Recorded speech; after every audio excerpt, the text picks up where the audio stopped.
Hi, everybody. Glad to be there virtually again in Albuquerque. And today I want to talk a little bit about what everybody's talking about, which is partner abuse intervention programs.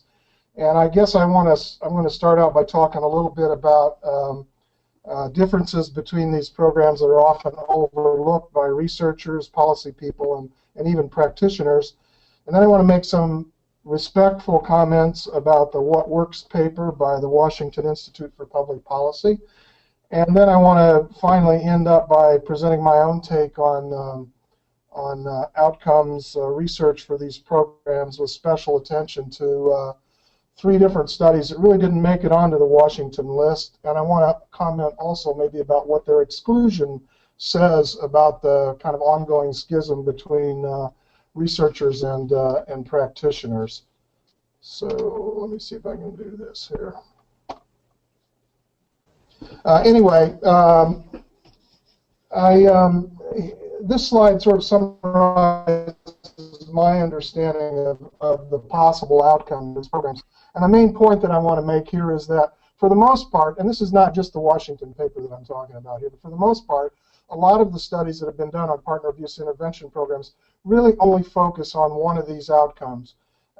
You know, we could be talking about, I mean, these are other people's terms, you have to forgive me for this, but we could be talking about rehabilitation or education or treatment as outcomes in these programs. We would observe these changes if they happen by looking at attitude toward women, for example, or other kinds of behavioral changes that people make. For the most part, neither programs nor researchers have shown much interest in these kind of things, with a possible exception of attitude towards women. We could also be talking about justice outcomes, which is kind of roundly dismissed by a lot of the studies that have been done on here. This is looking at the issue of punishment. I mean, to what extent are these programs holding people accountable or making them responsible for what they did, and in some sense providing justice? And if we are interested in that, we would be talking about things like, to what extent do people complete the program? To what extent are they sanctioned for noncompliance? And that one in particular, Phyllis Frank has spent her life trying to convince us, and I'm a believer, that it's just as important to not talk about the effect of the program on the offender's future behavior, which is obviously an important thing, but it's also equally important to talk about what the community does when the person reoffends, what their response is to noncompliance, for example. That's just as an important outcome, just an important outcome that we could talk about, but it's something that's not really looked at, in part because it would require us to really expand our scope and look not at domestic violence as if it were something between the ears or in the brain, but something that were actually out there in the air floating around and a part of a larger cultural or community response. And so we don't look at that at all. What we do look at is the whole issue of deterrence or safety or public victim reoffense, things like that. To what extent does a person accept responsibility for control and violence? But the gold outcome, the one in gold here on this slide, is that nonviolence is the thing that we're interested in, future nonviolence. And that there are two measures for that people use. One is kind of not good, which is that they're not arrested for IPV, and you'll see why in a second. I'm sure most of you already know. But the second one is that there's no domestic violence per victim report. And so those are all of the possible, and there are probably lots of others, but those are some outcomes that we could be looking at. But for the most part, studies haven't shown much of an interest in looking at anything else other than reoffense. There are lots of differences in PAPES, and I realize I'm sort of talking to the choir here, but I guess the reason this is important to me is that it seems like when you read these summary studies, like the Washington study, for example, they've pretty much reduced everything to the Duluth model, and that's enough said, so to speak. But in fact, there's a lot of variations, and I'll say all about the Duluth model in just a second, but there are enough variations between programs that we ought to talk about them. There are programs that really focus more on engagement and trying to get people into the program, making them feel comfortable matching. And there are other programs that really don't see that as very important at all. They're focused more on accountability issues. And I view that as some kind of a continuum. There are some programs that view themselves as treatment. They actually use the word treatment. Other programs regard themselves as educational. Some programs are really an extension of the court. They see their program as an extension of the court. And there are other programs that really don't like the fact that there are court people involved here, and they really view themselves as treatment. Like I said, some programs think of themselves as providing classes. Other people think of themselves as really doing therapy. A big difference between programs is the extent to which they acknowledge that they're using anger management and skills training. A lot of programs deliberately act as if they're not doing that. All programs use anger management. It's just the difference between programs as to what extent they know that or accept that. A big difference that we found in Illinois, we studied at one point back in the day, we studied 26 different batterer programs within the context of their 26 respective communities. And we found a great variation in the extent to which the program was really linked to victim service agencies. Some programs, in Illinois, you kind of have to be linked to a victim service agency for better or worse through some sort of formal agreement. But a lot of programs didn't like that. Other programs really value that connection and involve victim service staff in supervision and things like that. So there's a whole continuum there. To what extent professional credentialing is involved in agencies? This is a big issue, particularly as we sort of meet the kind of anti-feminist wing of the criticism, who really view batterers programs as a therapeutic intervention designed to reduce aggression in people who have aggression issues. And obviously that sounds like something that somebody ought to have a bunch of letters after their name to do. To what extent that's actually happening is a differentiation of program. State standards, that may not be an issue for you, but around the country, it is an issue. A lot of squawking going on about state standards, and I have to say, I squawk myself about state standards. It really frosts me when states mandate a particular approach to domestic violence, partner abuse intervention programs, but nothing we can really do about that. That's what the state wants to do. So how much a program meets state standards, or let's admit it, the vast majority of intervention with batterers has nothing to do with batterers intervention programs. The vast majority of intervention with batterers is done in places that don't identify themselves as batterer intervention programs. Therein lies a big problem. And I'm not saying that's a bad thing. I happen to be on the other side of that issue. Program completion. How do you define program completion? There's two sort of ways of doing that. One is the time served model, 26 weeks, whatever it is, 52 weeks. The other is a competence model, which was what we tried to use in Illinois.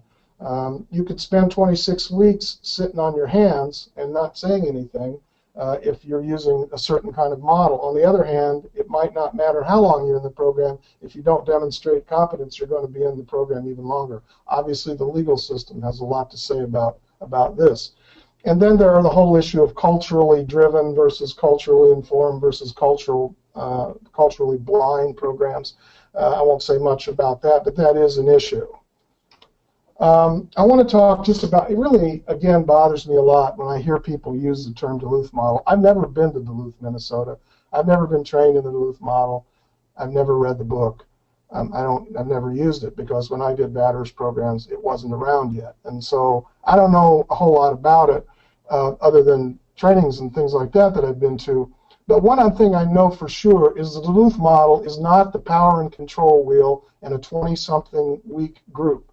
The Duluth model is a far bigger thing than that includes a lot of other components that have nothing to do with what's going on in a room at the First Baptist Church in the basement on Wednesday night where they're using the power and control wheel. It has to do with what's gone on in the community for years and years and years, what the link between the victim service agency is and the prosecutor and their office and all that kind of stuff, and what happens when people are rearrested, what the sanctions are, etc. How police work, in domestic violence cases. All of that is a part of the Duluth model, and yet to hear people talk about it, in particular the people who wrote the Washington paper, but they're not by far the worst offenders. You see this time and time again. It's as if the Duluth model has been reduced to a 26-week or 24-week, whatever it is, kind of program that has this little wheel involved with it. And that is really kind of problematic. I'll say more about this. And it really tends to be used that way by what I would call the anti-feminist wing of the partner abuse intervention programs, who really want to characterize other programs as pro-feminist or using something like that. And they need some word to characterize it. Okay, it's the Duluth model. So that bothers me a lot. And I think that the Washington people fell into that trap. So I have a kind of a snotty slide that I like to use periodically with my students when I want to make a point that research can't just be driven by numbers, and what research actually means and what the data actually say depend entirely on what the people who do the research motivation are oftentimes unspoken, including their funding, where their funding comes from, and so forth. So when we say that the data have something to say to us about whether programs work or they don't work, what really needs to be said is that all of those researchers have some sort of perspective that drove them to do this research, and it's not so much that they what that perspective is that is interesting to me. It's why they don't disclose that standpoint that bothers me a lot. So my position is that research can't really mean anything unless we know why and what the agenda is behind the research being done in the first place. And I'm not very clear at all about the standpoint of the WSIPP paper here because they don't disclose it, and I would like to know it. So in terms of this paper, this seems to be a well-written, thoughtful analysis. I appreciated reading it. It was entertaining. It didn't contribute anything new. It doesn't cover any new ground. It goes over things that have been gone over before. There's nothing wrong with that. I guess I viewed this as kind of the WSIPP trying to grease the slide for doing some outcome research in Washington State. I wish they'd have said that. But that seems to be what it is, because otherwise we just could have read all the other meta-analysis, the real meta-analyses that have been done previously. But anyway, it's a good paper. Like I said earlier, it really views the group program that they refer to as the Duluth program. It really views that separately from a coordinated community response or all of the other stuff that's going on. And it only looks at this one tiny little thing that is a part of the Duluth model, and it calls that the Duluth model. And of course, it ignores all the outcomes that have nothing to do with rearrest or recidivism, as I said earlier. The different than zero logic, I know what that is, and I have to say that I use this stuff myself. I consider myself a researcher, and this stuff doesn't bother me. However, what bothers me is when you're so locked into a particular methodology. I call that a methodolater, one who worships methodology over substance. You're so locked into methodology that you ignore the fact, in this case, that 8 out of 10 of the group DV treatment effects were in the effective direction. Just because they didn't, because they included that 0, it rendered them impotent, and that is a problem in interpretation that I think we could talk about more if we had time. Maybe I'm sure Ed Gondolf will talk about this this afternoon. There's also a problem, and again, this is not the Washington people who do this. This is a lot of people who critique partner abuse intervention programs. They always talk about other promising programs. There's this other thing that people are doing in the criminal justice system. There's this thing that's going on, this new reconation therapy. There's this, there's that. DBT is a good thing. So the logic behind this, I've tried to point here. Some batterers have headaches, thereby increasing stress, which may lead to battering, aspirin is an effective treatment for headaches, therefore aspirin may be a promising treatment for batters. That's kind of the logic behind a lot of this other promising treatment stuff that you read about. Keep in mind, when people say other promising treatment, what they're really saying is they have not yet subjected these other promising treatments to the same kind of randomized clinical trial that is being condemned as, or has condemned batters programs to being ineffective. Those other promising treatments have not yet been subjected to that. But hey, they might be good, no doubt about it. And aspirin might prevent domestic violence as well. Could do it, could happen. Some of the elements of it, what I consider the Duluth model, were actually consciously stripped away and split off from what was referred to as the MINS nonviolence program. Again, you know by now that this does not warm my heart when I see this, but this is exactly what they did. In other words, they acted as if the Duluth model didn't include a domestic violence court, as if the Duluth model did not include judicial monitoring. Set that aside. As if the Duluth model did not include community supervision, specialized supervision. Put that over here. That's not part of it. Or the whole coordinated community response. Not going to get evaluated in this study. Or swift and certain sanctions. We're not going to pay attention to how the court responds in this study. We're only going to look at the MINS nonviolence program, the power and control wheel, and that group. So that is something that these people, as well as a lot of other people, have fallen into the trap of doing. So anyway, I don't want to rant and rave about that too much. I will really defer to Ed Gondolf, who is, you know, he would, if he's listening right now, he's probably would be red-faced at hearing me say this. But, you know, most of what we know about how partner abuse intervention programs really work, we know because of Ed Gondolf. And the fact that his studies don't make it into the Washington paper is hilarious in a very sad sort of way. But I want to talk about effectiveness of partner abuse intervention programs. And I mentioned Ed not only because he's on the platform this afternoon, but because we owe a tremendous debt to that multi-site study that he did. But I want to talk first about what I consider to be consensus findings. 50% dropout rate is kind of what we expect. It's an issue. It's an issue. I think that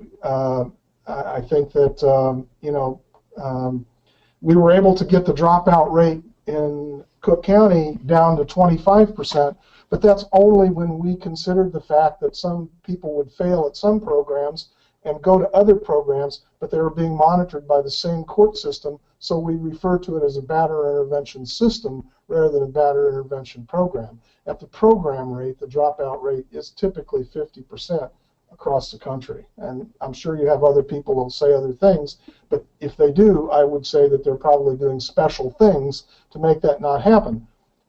I would be great if we could find out what special things they're doing, because that's the kind of research that would really contribute to us moving these programs forward as opposed to these kind of meta-analyses.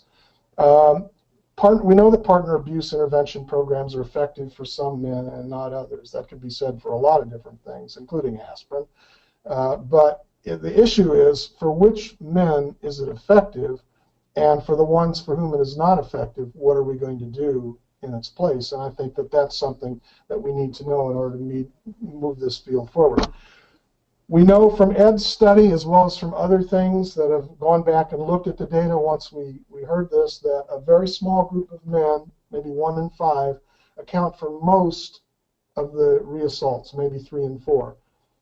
That is an issue. Now, I have heard people say that batters intervention programs are effective with really bad guys who have serious, long-standing personality characteristics and other kinds of things going on that prohibit them from really being an effective part of the community. But I really am not convinced that these programs were designed for that kind of person, and I'm really not convinced that we have anything that really works with this kind of person. Don't have time to talk about that. I'd love to. And we also know it's a consensus that anger management alone is probably ineffective. It's necessary for programs, but it's not a sufficient, not by a long shot. And I know that in Illinois we found a lot of judges referring to anger management programs on their written orders, and when you asked them what did you mean, they said, well, you know, Bob's Batters program out there in DeKalb. All right, that's, you know, we know what that is. They said anger management, that they meant a partner abuse intervention program, but anger management per se, not as just a euphemism for a partner abuse intervention program, is probably ineffective. These are the main studies that were done. These were all summarized in the paper that you looked at, and I won't go over this. You've seen this stuff before, but I do want to point out one problem with these kinds of studies. I want to talk about the Dunford study, the San Diego Navy study, and I want to talk about, this is a classic case classroom discussion topic on invalidity. Let me read you a list of the characteristics of the people who were excluded from the Dunford experiment. Anybody with a substance abuse problem was excluded. Anybody with a mental disorder was excluded, any mental disorder. Any man with prior criminal record was excluded from the Dunford project. Any unmarried man can't do it. Any unemployed man, well, obviously, because they're all in the Navy, so they didn't have any unemployed people. So if you're excluding substance abusers, men with mental disorders, men with prior criminal record, unmarried men, and unemployed men, I just want to ask the people out there in Albuquerque, how many men you got in your Batters program after those people are excluded? The point being that these studies, while they're very good science, and I'm in awe of the science that's done in these studies, but the actual generalizability of this result to your program or to Bob's Batters program or any other program anywhere else is really questionable, and that bothers me a lot. Well, here's Julia Babcock and Lynette Fader's two meta-analyses. The most important thing about those meta-analyses are the quotes in the last bullet point on each one of them. They basically say the same thing. Julia Babcock said that Batters programs have a statistically significant effect, that is more than you would expect by accident. But it's small. It's small. And the paper that you read talks a lot about effect size. Effect size just means the bang in the phrase bang for the buck. It's how much bang you get. And they have a way of quantifying that in the number. And small bangs, big bangs, Batters programs, poco bang. But more than you would get if you didn't do it at all. So that's what that means. And I want to talk about some of the problems with why we get such terrible outcomes in Batters programs. And again, Ed will talk about this as well. One thing is, again, most of us think that this is a big thing. It's out there in the air. It's floating around in the structure of society. It's built into who we are as people living in this culture. And if you want to really find out for yourself how much that's important, read Domestic Violence in Cross-Cultural Perspective, a nice, nasty little green book that talks about domestic violence in 90 different cultures throughout the world. It's an anthropological database that they're using. And it'll point out very clearly that it makes a lot of difference how the culture responds to domestic violence as to how much domestic violence you have. 15% of these cultures didn't have any domestic violence. I had never heard of such a thing. You query the database as to why that is. The database says, well, it's easy. If you do that around here, we will put you out forever. And in these little monocultural societies, being put out is the worst thing that could ever happen to you. So guess what? They don't do it. That's the effect of having an unambiguous, unambivalent response to domestic violence. Ours is considerably less unambiguous and unambivalent, and so we have lots of it.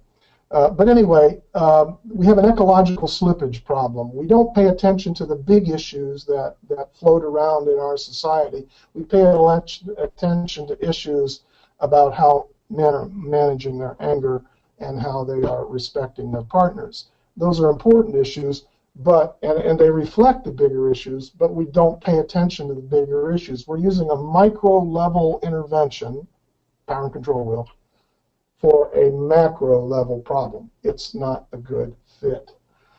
We don't pay much attention to class, race, culture, stake, and conformity issues. Let's admit it, most of the men in partner abuse intervention program don't look like most of the people facilitating the groups. Now, in some cases they do. I'm not talking about your program. I'm talking about the programs out in the world.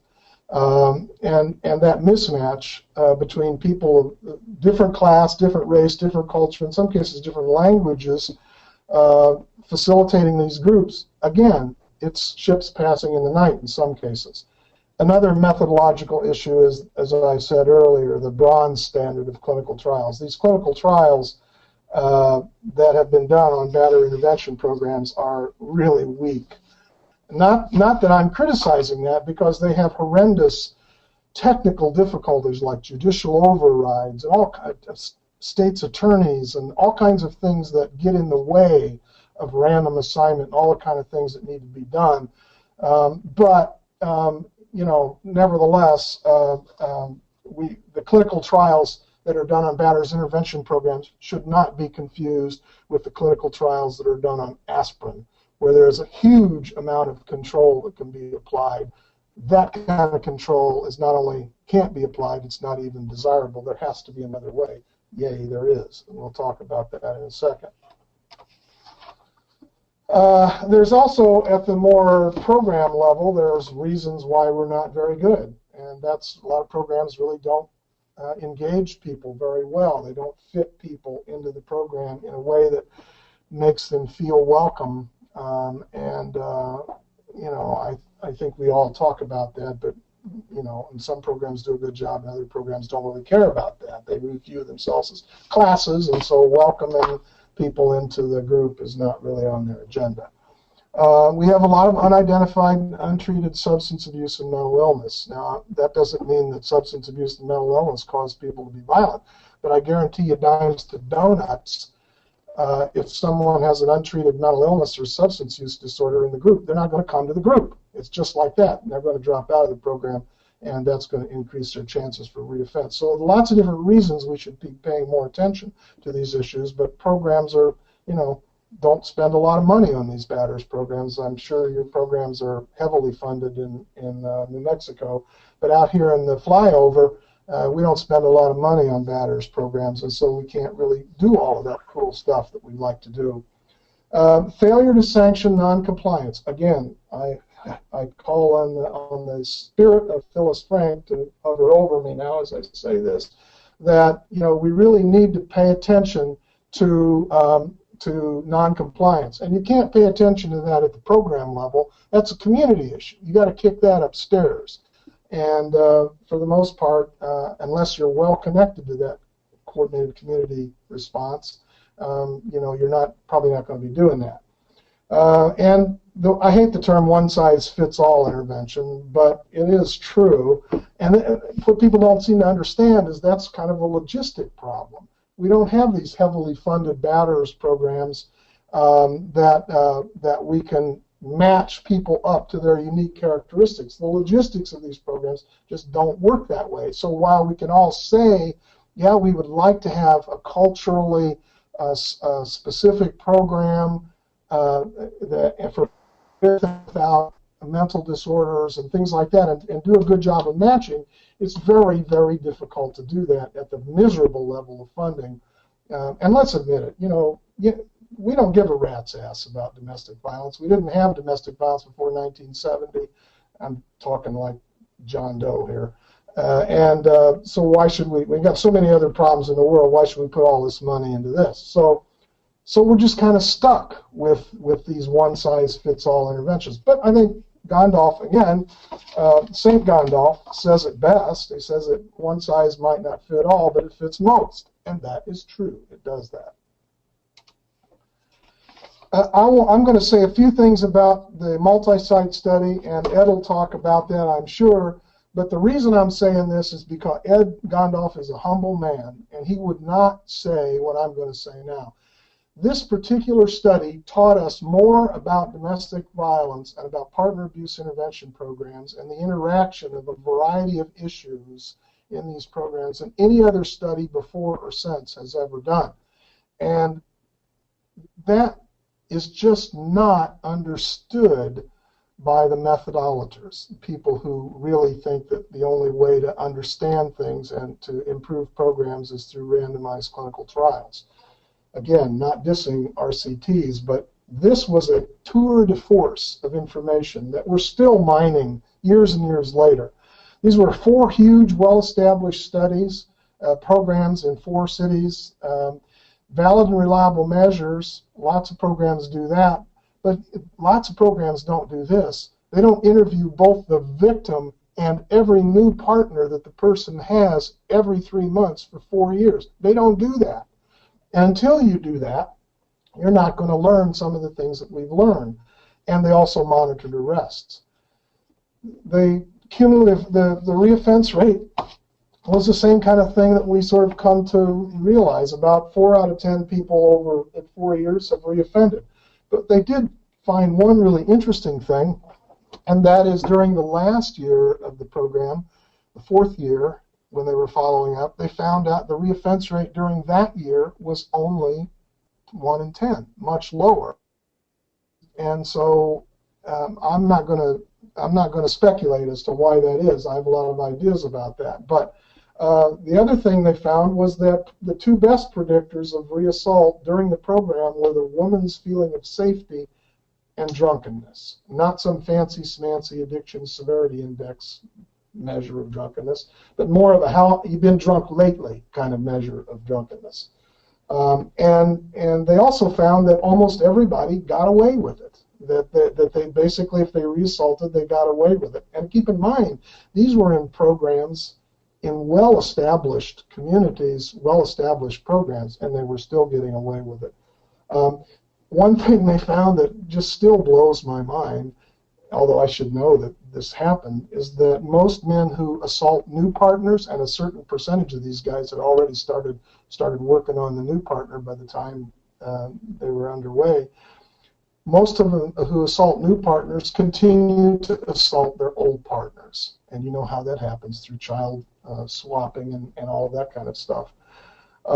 And they also put the death knell to voluntary referrals, who did a lot worse both in terms of dropout and reassault than did the court-ordered referrals, which doesn't surprise too many people.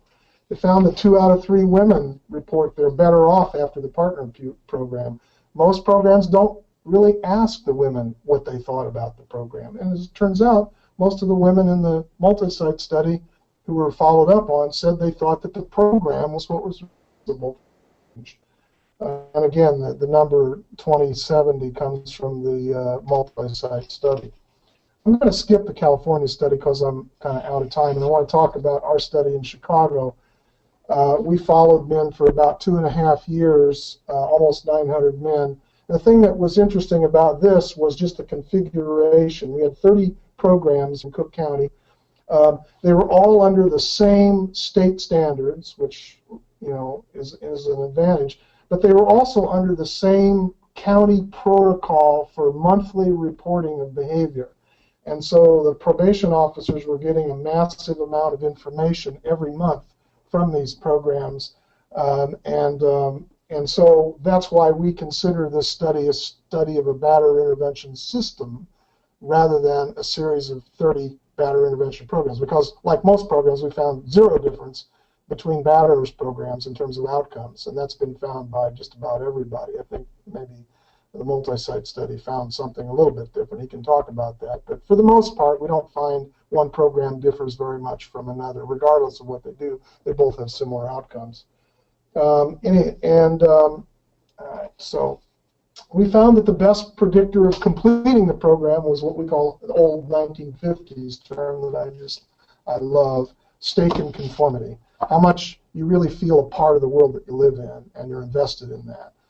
Being Latino was a predictor of completion, higher stake in conformity, not using illegal drugs, not single, employed, active stage of change, exactly what you would expect. We also found that the best predictors of rearrest were for some of the things that we expect. Non-completion was the strongest predictor. And younger people obviously reoffend at a much higher rate. Frequency of alcohol use and use of illegal drugs also predicted reoffense. Nothing. We didn't really find anything new. We found that the effect size was on the order of about 0.3, which is considered in researchese to be a small effect. So it's pretty much consistent. And we did a lot of statistical modeling, which was kind of dissed in the Washington paper. And we think that we know why it's dissed, because, but we actually think it's a somewhat superior way of doing things and less fraught with error. But that's what we did. Here's what I think, bottom line. I think these partner abuse intervention programs are effective, small, but significant. And they're more effective with certain kinds of people, and they're not really very effective at all with other kinds of people, people who are marginalized and have psychosocial deficits and a lack of stake in conformity. We don't have time to talk about it, but I really would like to talk about what we can do about that particular group. The overall effect size is small. Oddly enough, it's about the same size as the effect sizes for the effect of addiction treatment on relapse, the effect of aspirin on heart attacks, and the effect of insulin on diabetes, the effect of hypertension medication on high blood pressure. Those all have the same size effect, and yet people rarely question those kinds of issues. I wonder why that is. We should probably talk about that. I think learning how to engage men, do a better job of engaging them and keeping them in the program will decrease reoffense, because the programs, when they're in the programs, like addiction treatment, the longer you stay in the program, better things are going to be, safer partners are going to be. Partner abuse intervention programs alone are never a good approach. Just hanging up your shingle there at Bob's Batters program and being disconnected from victim service agencies, disconnected from the coordinated community response, just shrinking heads, basically, which we see a lot of here where I'm at. Not a good approach, not a good approach at all. And I think that I have, if anybody, I don't know what the question situation is, but I seem to have a few minutes. If anybody wants to ask any question, I'll be happy to do that. Hi, Dr. Bennett. This is Marna Miller. I'm the author of the Washington State Institute for Public Policy. Hi.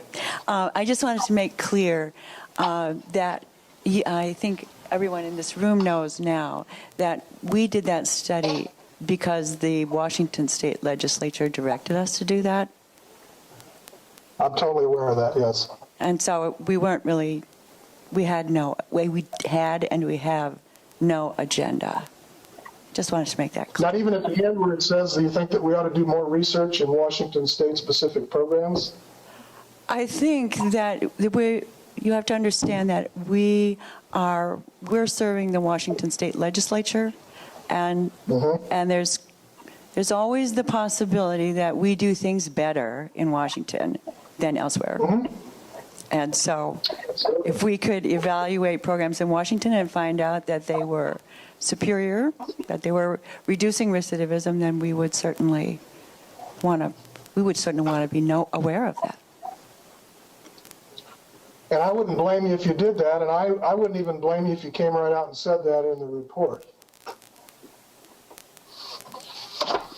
Well, I'm afraid I don't understand, but... Okay.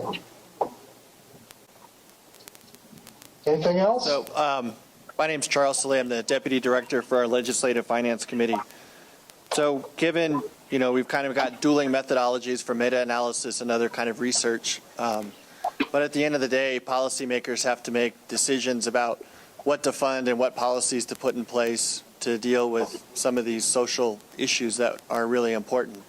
So what's your advice to policymakers on how to take your research and other research out there and what to do with it, how to make decisions? I would broaden your approach and not hop around on one leg. I would use both legs and use as much data as you can get from as many different sources, rather than by using a strict questionable method of providing information. And I recognize the value of that in a lot of different situations, so I'm not making a blanket statement here. I'm talking specifically about intervention programs in domestic violence cases. I think that the situation is sufficiently complex that the constricted perspective of randomized clinical trials is not going to give you the information you need to make the policy decisions that you need to make. So open up the field a little bit and be open to a little bit more different kinds of information. So that other information, does that show that these types of interventions are effective at a level that will help ameliorate some of our social ills that we're trying to deal with, or is there just not enough clear information yet? I think a little bit of both of those alternatives. I think that and the authors of the study, and it's true, the sort of quasi-experimental designs that were met, and the sort of broader net that you cast, the more effective batters programs look. Now, from the perspective of a diehard, quantitative researcher, and I do characterize myself in that category, so I'm shooting myself in the foot a little bit. But from that perspective of needing to have very strict standards about what information we would accept, is always preferable unless there are reasons to not do it. And I've provided, I think, a couple of reasons to not do it here today. I think there are lots of other reasons for not restricting ourselves to making policy decisions based on constricted perspectives like that. So yes, it has been found that these programs are effective the broader the definition or the broader the scope of the research that we have. However, let's not overstate it. I think even those of us who have found somewhat stronger support for partner abuse intervention programs still believe that there are major hurdles to overcome. So maybe when you're talking to the legislature, you could point out that the level of funding for these programs is going to be directly related and proportional to the outcomes that you're going to get. And so I don't think that should come as a surprise to people who are guarding the purse strings. They understand that the more money that you can give to support something oftentimes results in a better delivery of services and a better outcome. So the reason I'm in a university rather than with a real job is because I prefer to sit here and be able to say these kind of things, and I don't have to make ultimate purse string decisions like what you're referring to. But I'm just saying that, yes, there is plenty of evidence out there that was not admitted to the Washington study. I understand why the Washington study was as constricted as it was, as the other meta-analyses were, although the other meta-analyses did find a little bit more support, I think, than this particular paper. And I understand why that is the case. But even so, we don't want to oversell it too much. I think we don't know enough at this point, and we don't have enough financial support to do the kind of research that would tell us what would really make the biggest difference and lead to the largest effect sizes. We just haven't been able to do that yet for financial reasons. I guess I'm rambling. I apologize. Thank you. I think I'm out of time. One more, Larry. I'm really interested and curious about your comment around sort of the mismatch or ill fit for a macro level problem with a micro level solution or approach. And I'm wondering if you, in all of your thinking about it, have a good analogy for another field that is working with that same kind of mismatch as a way to kind of broaden our understanding of how complex that is. Does that make sense as a question? Yeah, let's just take drugs for an example. That's another field. It's related, perhaps, but I don't mean to emphasize that relationship. I mean, we have one of the most massive social policy failures on record in the war on drugs, and yet we continue to do the exact same thing that we've always done there. But I think everybody would agree that drinking on the to not be told what kind of drug I need to tell my doctor that I damn well need. It's really a massive social bombardment of information about how we should all take more drugs. And you know as well as I do that, you know, good-looking people have more fun when they're drinking. You can tell that by any movie you watch, any place you go. You can do that. You can see that out here in the world going on. Big messages about drink, drink, drink, drug, drug, drug. And yet we have a very serious problem with those same things, particularly on some people. And so therein is an example of a social problem that is usually dealt with at the micro level. And although there are some differences, I don't have time to talk about the differences, but there's a whole lot more money put into dealing with challenging the message of the drug industry and of the drug purveyors, a whole lot more money put into challenging that message than is put into challenging the message that it's okay to control other people's behavior if you don't like what they're doing. We don't get that message as much. So we don't get the same level of social message for domestic violence as we get for substance use disorder, but it's still the same kind of problem. Massive, both at the, and I'm not trying to minimize the micro level here. Obviously, individuals have biological characteristics predisposing them to react certain ways, et cetera, et cetera. That's a very micro kind of situation. And so that's the way the dry rivers, that's the way the water is going to run through the dry riverbed if the water runs. But we got somebody upstream pouring water in there at a massive rate, telling me that I need to take more drugs every night. So we've got two things going on there.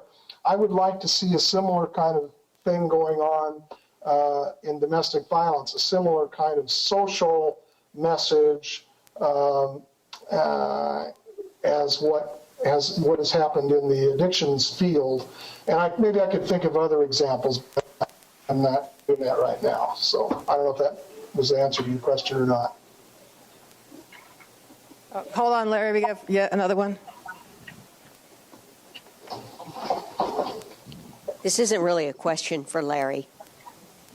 This is a question for what we're doing here and for what I'm seeing from the studies. It seems to me, and maybe there is a mechanism for this within this work, is that I haven't, although we who are providing these services have participated in this work, no one's really asking us, what are you doing? What works? What doesn't work? What are your challenges? And I think that it's like the elephant in the room, you know. Earlier, when Rachel said, if Grandma comes over and says yes, when Rachel has said no to her son all along, that reinforces that he can try again, and he can try again, and sometimes he's going to get away with it. And that, to me, is what happens here. And Larry's talking about, let's look at this from a macro level. You know, it's not just whether we can spend $1 million and it's worth it in our state on these programs. It's, can we spend some more money and make sure that there are enough probation and parole people to make sure that these people actually come? Because they don't come to our program, and we send information back, and it takes so long to get any kind of response that, meanwhile, Mr. Offender gets away with it again and again and again and again. So, you know, what our program can do, given that kind of struggle, it's really missing the point.